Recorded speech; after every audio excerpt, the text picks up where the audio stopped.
नमस्कार दोस्तों। अब शिक्षक बनने के लिए केवल पात्रता परीक्षा देनी होगी। पात्रता परीक्षा के अंकों के आधार पे मेरिट बनेगी और उसी अंकों के आधार पे आपको सिलेक्शन भी दिया जाएगा। किसी भी प्रकार की कोई यहाँ पे चयन परीक्षा नहीं होने वाली है।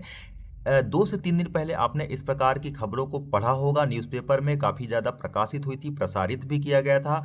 स्कूल शिक्षा विभाग के जो सचिव महोदय हैं, उनका बयान भी सामने आया था, जिसमें उन्होंने कहा था कि इसको लेकर के प्रस्ताव पूरी तरह से तैयार हो चुका है और जल्द ही इसको यहाँ पे ईएसबी को भी भेजा जाना है, जिसमें चयन परीक्षा नहीं ली जाएगी, पात्रता परीक्षा के अंकों को ही सिलेक्शन का आधार बनाया जाएगा।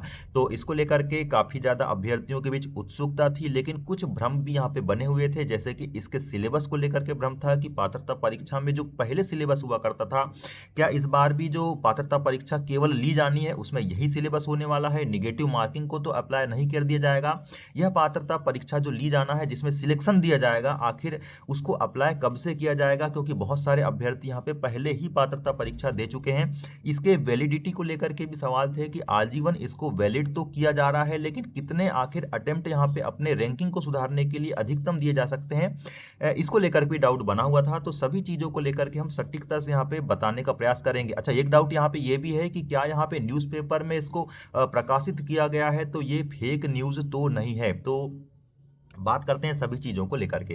दोस्तों, जैसा कि आपको पता होना चाहिए कि 2018 तक की जो भर्ती थी, 2022 की भी जो वर्ग 3 की भर्ती हमने देखा है, उसमें केवल पात्रता परीक्षा के अंकों के आधार पे आपको सिलेक्शन देखने को मिला है। लेकिन उसके 2022 के बाद जो भर्तियां अभी चल रही है, उसमें निरंतर पात्रता परीक्षा ली जा रही है, उसके बाद चयन परीक्षा ली जा रही है। चयन परीक्षा को सिलेक्शन का आधार बनाया जा रहा है। पात्रता परीक्षा क्वालिफाइंग नेचर की यहाँ पे बताई जा रही है। तो काफ़ी सारे अभ्यर्थी ऐसे हैं जिन्होंने पात्रता परीक्षा में काफ़ी अच्छे अंक गेन किए हैं, लेकिन चयन परीक्षा में किसी वजह से, क्योंकि आपको पता है कि परसेंटाइल स्कोर इस बार चल रहा है, तो किसी वजह से अच्छा परसेंटाइल निकल करके शिफ्ट में नहीं आया है, तो सिलेक्शन से वंचित रह गए हैं।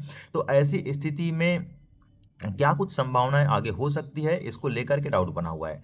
तो सबसे पहला डाउट तो हम यहाँ पे क्लियर करने का प्रयास करेंगे, जैसे कि कब से इसको लागू किया जा सकता है। तो जैसे कि आपको पता ही है दोस्तों, वर्तमान में आपके ईएसबी के कैलेंडर में मेंशन किया गया है कि वर्ग 2 और वर्ग 3 की जो पात्रता परीक्षा होना है वो जुलाई और अगस्त में होगी।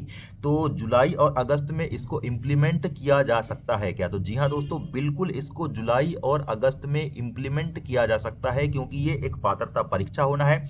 अब इसमें बैठेगा कौन? तो इसमें वो सभी कैंडिडेट बैठेंगे जिन्होंने अभी तक पात्रता परीक्षा क्वालिफाई नहीं किया है, डीएड और बीएड जिनका अभी अभी यहाँ पे सेकेंड ईयर कंप्लीट हो रहा है या हो चुका है। इसके अलावा वो कैंडिडेट भी यहाँ पे बैठेंगे जिन्होंने पात्रता परीक्षा पहले दे चुका है, लेकिन पात्रता परीक्षा में कम अंक आने की वजह से वो दोबारा देना चाहते हैं, क्योंकि बार बार इसको दिया जा सकता है। किसी भी प्रकार के अटेम्प्ट की संख्या यहाँ पे निर्धारित नहीं की गई है। तो ये मान करके तो आप चलो कि आप जितने बार भी पात्रता परीक्षा होगी, अपना स्कोर सुधारने के लिए उसको दे सकते हैं। अब दूसरी चीज यहाँ पे आती है कि वैकेंसी जो यहाँ पे समय समय पे आती रहेगी, जैसे कि वैकेंसी को बिल्कुल क्लियर नहीं किया जाएगा। जैसे कि आपको बता देते हैं कि चयन परीक्षा में जो लिया जाता है, जिसके अंकों के आधार पर सिलेक्शन होता है, तभी यहाँ पे वैकेंसी शो की जाती है कि कितने पदों के लिए यहाँ पे आपकी चयन परीक्षा ली गई है और किस विषय में कितनी पोस्ट होगी, आपकी कैटेगरी वाइज क्या पोस्ट हो सकती है। तो पात्रता परीक्षा में इस प्रकार की चीज़ें पहले शो नहीं हुआ करती थी, लेकिन अब यहाँ पे क्या होगा कि आपके विभाग के द्वारा, चाहे वो स्कूल शिक्षा विभाग हो या जनजाति कार्य विभाग हो, उनके द्वारा पदों का एक नोटिफिकेशन भी अलग से निकाला जाएगा, जिसमें कि इन पात्रता परीक्षा के अंकों के आधार पर अभ्यर्थियों को काउंसलिंग में बुलाया जाएगा। जी हाँ दोस्तों, काउंसलिंग में बुलाया जाएगा। आपके रैंकिंग के आधार पे आपके सिलेक्शन फिर उसके आधार पे दिए जाने वाले हैं। तो ये बात तो क्लियर हो गई कि अभी यहाँ पे अटेम्प्ट की संख्या निर्धारित नहीं है, तो आप अपनी रैंकिंग सुधारने के लिए बार बार यहाँ पे अटेम्प्ट दे सकते हैं। अब दूसरी बात यहाँ पे ये आती है कि क्या इस पात्रता परीक्षा में आपकी निगेटिव मार्किंग को शामिल किया जाएगा?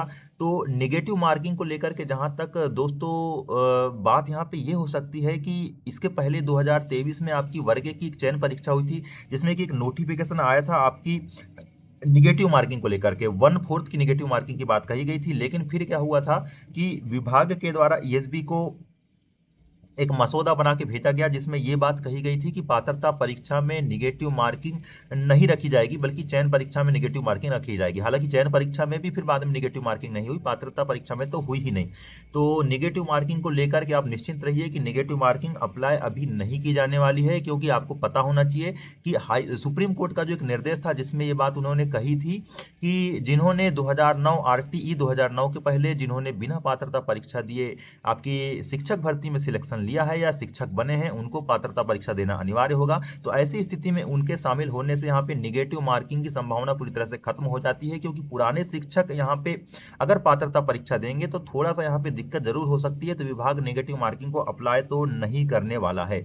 अब जहाँ तक बात आती है सिलेबस को लेकर के कि क्या सिलेबस आपका चेंज हो सकता है या सिलेबस वही रहेगा, तो जैसे कि वर्ग 2 की हम बात करें तो वर्ग 2 में आपको जैसे कि देखा था आपने 30 अंकों में अलग अलग यहाँ पे कैटेगरी वार डाइवर्स कर दिया था सिलेबस को, और आपके 120 अंकों का आपका मेन सब्जेक्ट था जिसमें कि आपकी पात्रता परीक्षा ली गई थी। तो लगभग आप ये मान करके चलिए, मान करके क्या चलिए, लगभग 100% श्योर हो जाइए कि आपका चाहे वर्ग 3 का पात्रता परीक्षा का सिलेबस हो या वर्ग 2 का पात्रता परीक्षा का सिलेबस हो या वर्ग 1 का ही क्यों ना हो, सिलेबस आपका वही रहने वाला है। सिलेबस में चेंजेस यहाँ पे नहीं देखने को मिलेंगे, माइनर कुछ यहाँ पे हो सकता है कि टॉपिक में हेर फेर हो जाए, लेकिन लगभग आपका सिलेबस वही रहने वाला है। सिलेबस को लेकर के कोई दिक्कत नहीं है।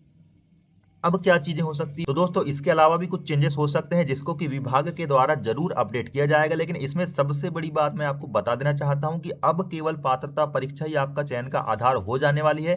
तो ऐसी स्थिति में आपको बिल्कुल जोरों से तैयारी करना पड़ेगा, और ये जो पहली परीक्षा होगी इस पहली परीक्षा में इतने अच्छे अंक लाना होगा जिससे कि आपके सिलेक्शन के चांस यहाँ पे बन जाए। लेकिन इसके पहले होता था कि पात्रता परीक्षा केवल एक बार होती थी और उसी के अंकों के आधार पर सिलेक्शन देते थे और उस भर्ती को खत्म कर दिया जाता था। अब बार बार यहाँ पे चीजें अपग्रेड होने से, बार बार अटेम्प्ट बढ़ जाने से कई सारे अभ्यर्थी ऐसे होंगे जो निरंतर तैयारी कर रहे होंगे, तो अपने स्कोर को वो बढ़ाते जाएंगे और उनके सिलेक्शन के ज्यादा चांस बनेंगे। और जो नई यहाँ पे फील्ड में आने वाले अभ्यर्थी होंगे उनको जरूर थोड़ी सी दिक्कतों का सामना करना पड़ सकता है उन अभ्यर्थियों से जो निरंतर कई सालों से तैयारी कर रहे हैं और अनुभवी हैं। तो ऐसी स्थिति में ज्यादा तैयारी की और बिल्कुल अच्छे से तैयारी करने की आवश्यकता बन जाती है। एक अटेम्प्ट खत्म हुआ तो दूसरा अटेम्प्ट तो मिलेगा, लेकिन उस अटेम्प्ट के तहत जो आपकी भर्ती ली जानी है, पदों का जो विवरण दिया जाना है, वो बार बार नहीं आने वाला है, क्योंकि भर्तियां यहाँ पे बहुत ज्यादा मात्रा में नहीं होती है। बार बार पात्रता परीक्षा तो ली जाएगी हर वर्ष, लेकिन यहाँ पे हर वर्ष भर्ती हो इसको लेकर के कोई संभावना नहीं बन जाती है। तो आप अगर पहला अटेम्प्ट भी दे रहे हैं तो आपको इतने अच्छे से देना है कि उसी के अंकों के आधार पर आपका सिलेक्शन हो जाए, बार बार आपको पात्रता परीक्षा ना देना पड़े। इसको लेकर के भी कुछ अगर आगामी समय में अपडेट आएगी तो उसकी भी हम यहाँ पे बात करेंगे। तब तक के लिए नमस्कार।